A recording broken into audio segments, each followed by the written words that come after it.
Hello everyone, welcome to GGN. Today is Friday, June 29th, 2012, and I'm Darko. This is my website, ggnonline.com. There's a poll up there, you can check on it and vote how long until a drone kills the first American on American soil. So far, the majority are saying within the next year, followed by the next 2 years. You can follow GGN with your email address, also on YouTube, ddarko2012 and ddarko2013. And if you'd like to help, you can donate right there. So, and there's also a little news archive there. So, I'm ready to go here, and we're going to cover the economy. And the biggest news, of course, is Obamacare approved.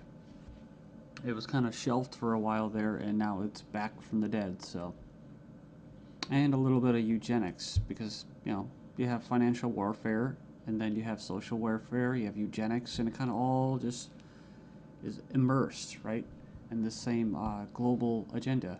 So it says here, Obamacare approved, IRS to force Americans to buy health insurance. It says it's a victory for Obama and a travesty for the middle class. The Supreme Court upheld Obama's health care mandate, empowers the IRS to begin to regulate America's health care by 2014. Expect IRS thugs armed with shotguns knocking at your door to fine you almost $700 a person or $2,000 per household for failure to purchase health insurance. If you fail to pay the outrageous fine, expect to be sued by the IRS. It says here that revised healthcare laws remove the penalty of almost $250,000 in imprisonment up to 5 years. It says here this ruling allows the federal government to force citizens to enter a contract with private corporations to buy health insurance. This is happening just days before the 4th of July, when Americans won its independence from British tyranny, and now we face the same tyranny today. It says here by 2014, all Americans will have to submit or face being fined and sued by the Internal Revenue Service. The American people are already struggling financially with record unemployment, inflation, and trillions of dollars in national debt. By the time health insurance becomes mandatory, the middle class will be financially bankrupt. This is the reason why the military and police are preparing for martial law in the U.S. streets, says because people will revolt against the system that has basically turned people into financial slaves. So it says here that they're conditioning Americans with checkpoints and speed traps, army drones to spy on us. We're going to cover all this, rolling out the tanks and putting military goons on residential streets to prepare us for what is to come in the future. It says here the Bilderberg Group discussed in Spain about wanting to level America into a third world impoverished nation where we're all poor under world government dictatorship. It says here soon the Americans' standard of living will drop significantly, and it won't just be the standard of living, it will be their age of death, right? Their basically the average lifespan. It says here services will be cut. We're going to get into that too, death pathway and stuff like that. Taxes will be increased until we become so poor that we are unable to fight, and resistance will be futile. As Americans issue split decision on healthcare ruling, nearly 2/3 believe politics played too great a role. So it says Americans are sharply divided over Thursday's Supreme Court decision on the 2010 healthcare law, with 46% agreeing and 46% disagreeing with the High Court's ruling that the law is constitutional. Then you have from the Daily Bail, Obamacare complicated. Check out the flow chart.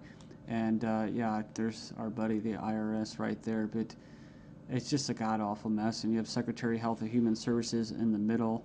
All these different vested interests, all these different bureaucracies. And the biggest invested interest that helped write the bill was the insurance companies. And they're the ones that are going to basically, how could you say, not profit. Well, they will profit, but they're going to get the best advantage from this, right? And if you would like an anarchist perspective on the whole Obamacare thing, I think Stefan Molyneux did a pretty good analysis of this. I think he held back a lot. I think he's gone over it and made his point so many times, his argument, that he was actually kind of just laid back about it. So it's kind of nice. It's 18 minutes, not too long. The truth about Obamacare, yes, it's even worse than you think. And right here in the description, he puts in there the 6 facts that he presents in his argument. So fact 1, there is no law in the U.S. anymore. Basically what he's saying is that if they could just do anything, then there's no law, right? And it's tricky because, in quote, in a stateless society, there would be what? No law. Well, there would still be common law. See, this isn't common law. This is political law. That's why you have pigs, political law enforcement, and the like that are going to be enforcing this, federal agents and that. So in other words, what he's saying is that you might as well just have no government, because right here you have a dictatorship with, quote, laws, right? They have laws that basically write in a dictatorship.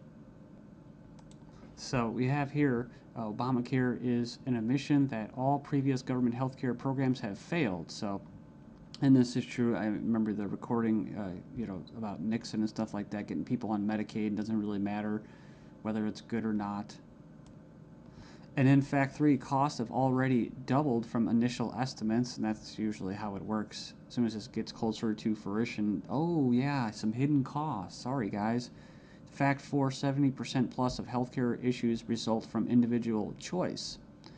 So the thing about it, he's talking about smoking, drinking, eating basically a lot of bad food and stuff like that. You can actually help.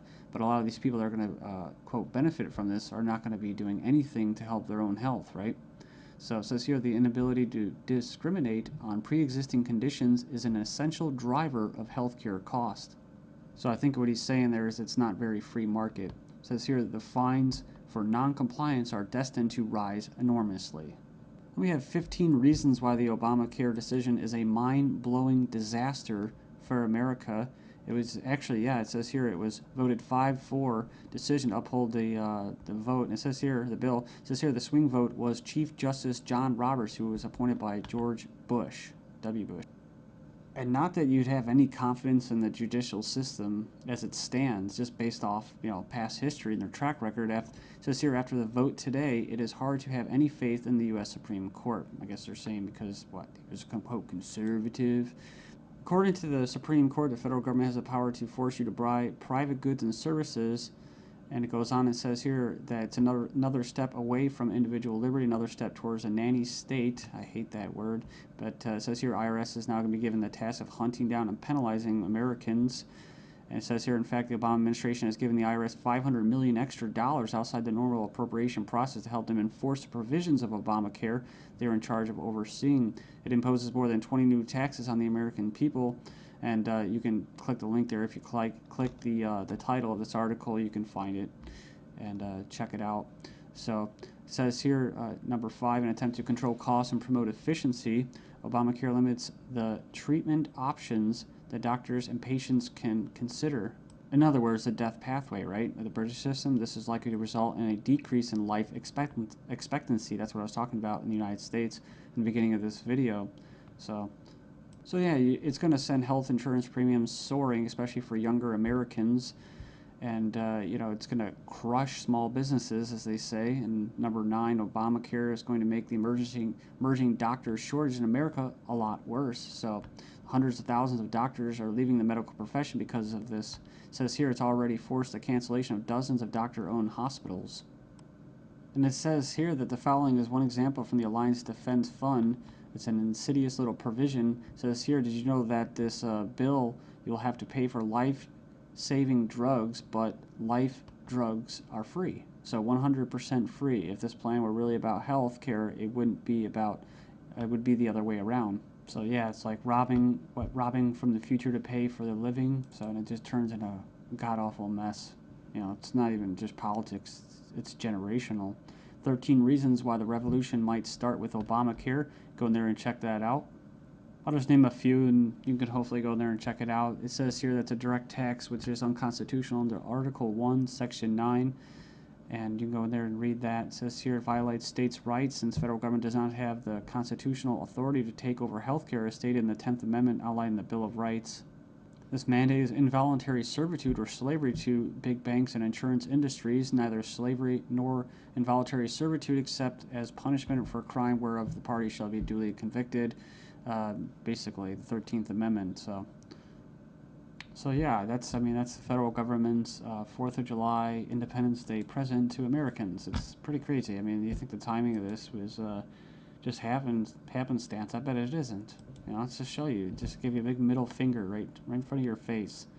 Stagnating life expectancies in the United States. Poor U.S. citizens live 5 years less than the affluent, but they don't talk, what about the middle class, right? So despite modest gains in lifespan over the past century, the United States still trails many of the world countries when it comes to life expectancy. We remember this article, top doctors chilling claim the NHS kills off 130,000 elderly patients every year. It says here, a professor says doctors use death pathway to euthanasia of elderly. Says here that Liverpool care pathway, death pathway, may be slippery slope to backdoor euthanasia. This is from 2009 from the Telegraph. Says here that the patient assessment selects those deemed close to death for withdrawal of food and fluids or being placed on a continuous sedation until they die off. Next up, we have another little example. Doctors said this individual was a typical lazy teenager. Actually, she had an aggressive form of cancer. So it goes on here. It says that she was finally diagnosed after she had an MRI scan following a fall. So basically, she was left undiagnosed for 6 months after doctors mistook her symptoms for typical teenager laziness. So as cancer rates soar due to the eugenics and that, I see these articles, European meeting to be held to raise awareness of the eugenic current of European society held in Strasbourg, France.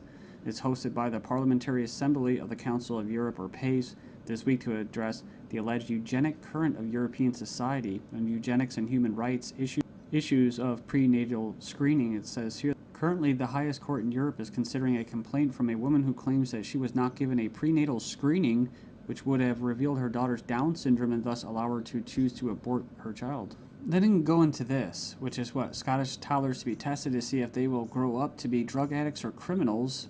So they're going to basically examine them to determine their capacity for violent crime, to be violent. But what happens when this comes to the UK? Thailand violent students to be drafted into our army automatically.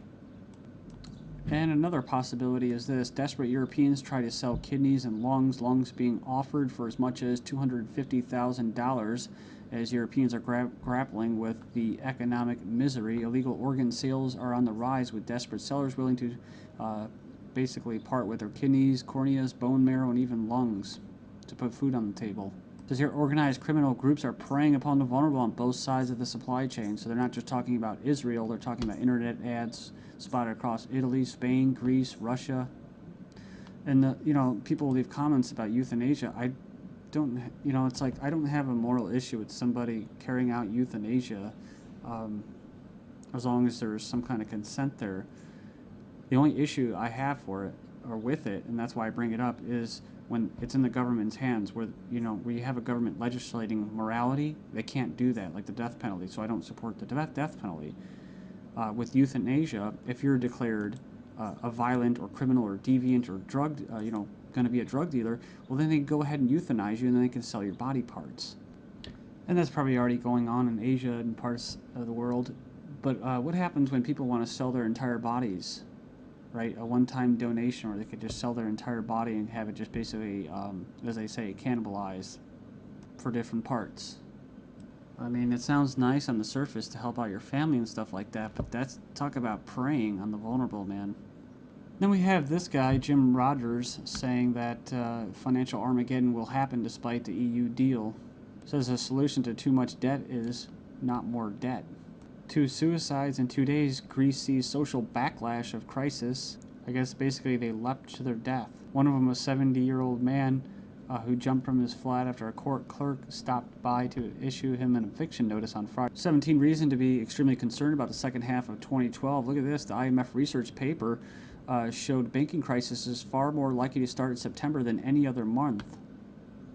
It says here, Moody's downgraded the credit ratings of 15 major global banks. I guess this organization or website, Leap, issued a red alert to the global financial system for this fall. It says here they're warning that the second half of 2012 will represent a major inflection point for the global economic system. Let's not forget about bank runs like the possible one at RBS, Royal Bank of Scotland. It's a glitch. That's right. England, they are basically preparing for a collapse of the Eurozone. And of course, our buddy, the Obamacare bill decision. Next up, we have Bank of International Settlements. Gold becomes a Tier 1 asset class for banks. Currently, gold is relinquished to a Tier 3 status. In essence, it would mark the official recognition that gold is real money ever since